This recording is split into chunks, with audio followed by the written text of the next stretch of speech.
Welcome to Self-Love for Superwomen with Love Now Media. I'm your host, Tonya Ladipo, and I'm very excited to introduce you and have a wonderful conversation with Grace Killelea here. Grace Killelea is an incredible entrepreneur, an incredible author, an incredible woman, and a mentor, I would say, as well. So welcome, Grace. I'm delighted to be here. Good, thank you. And so today what we're going to be talking about is worthiness. And I think worthiness, especially for women, and especially for, I'm going to say, superwomen and successful women. I know it can be really easy to think that once you've achieved a certain level of success, that you feel confident, that you feel worthy, that everything is easy. And I'm going to say personally, that has not been true for me. But I'm curious, I'm curious to hear from you as well. Like, what does worthiness mean to you as a successful woman, and where does it come from? So it's interesting because, success is such a big word, but I think for me, worthiness is that self-love piece. It's the story we tell ourselves, what we deserve for ourselves. And I know in my life, and you know that I work in the leadership space, so I work with thousands of women, there's always this message playing underneath in all of our mental conversations. Am I good enough, smart enough, pretty enough? And we measure ourselves against other people. So for me, worthiness is that first step about what you believe you deserve in your life, and then what you're willing to do with that information. I love that. So what you believe you deserve and what you're willing to do with it. And so where do those messages come from, do you think, in terms of what we as women believe we deserve? Well, some of them are absolutely cultural, right? I did a conference recently and I was talking to a group of women and I said, how many of you come from a culture where your mother or grandmother was the last person to eat a bite of food, right? Because women, we've always been the nurturers, we're the givers, right? And there are cultures where girls get the messages, it's boys first. Right. My mom was taken out of school to raise her brothers. So, there's that sort of generational, geographic,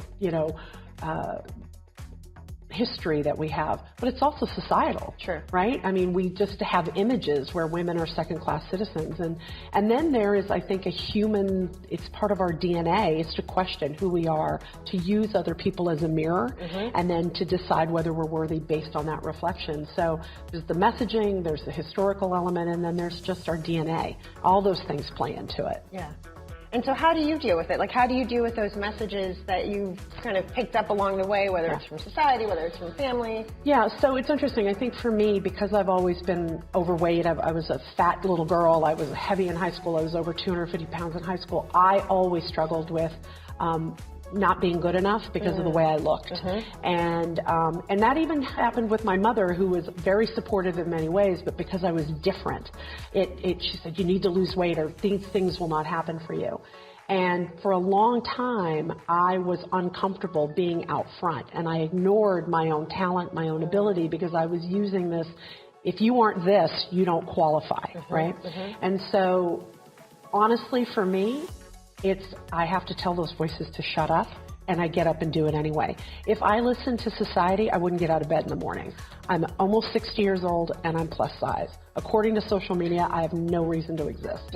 So as a woman, every day I have to say, hell no. Literally, I say, hell no. And what can I contribute? And what gifts am I going to bring?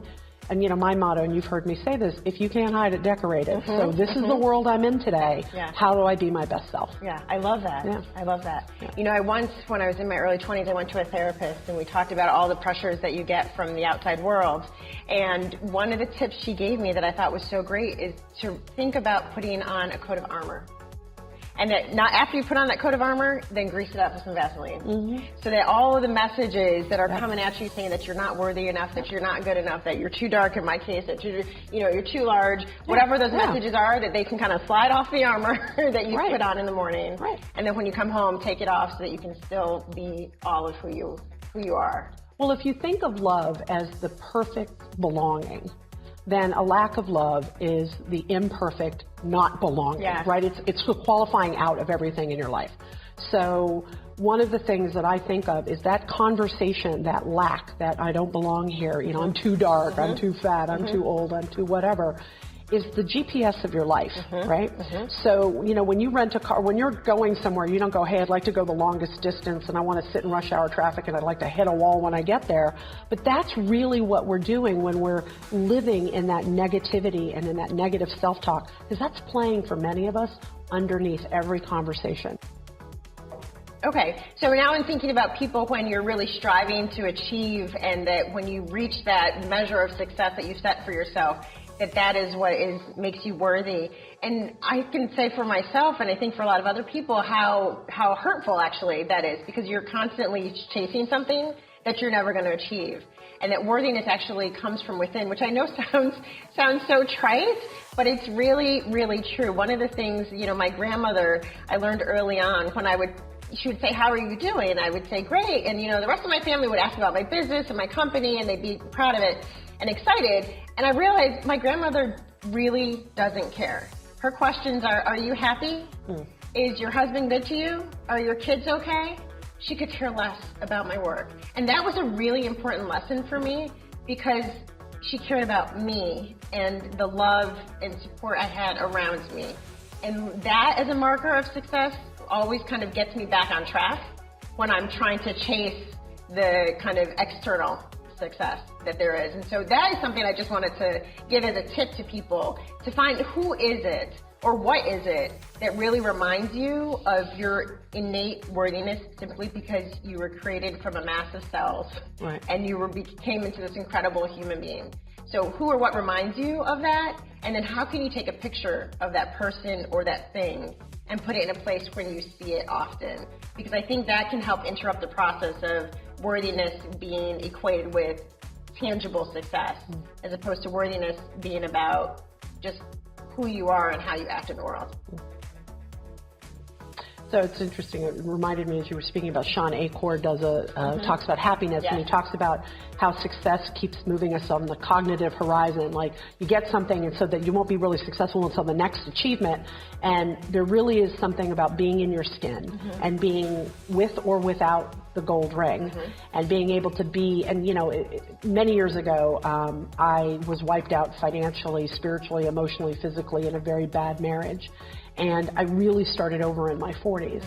And if I learned anything, I learned how capable I am without anything.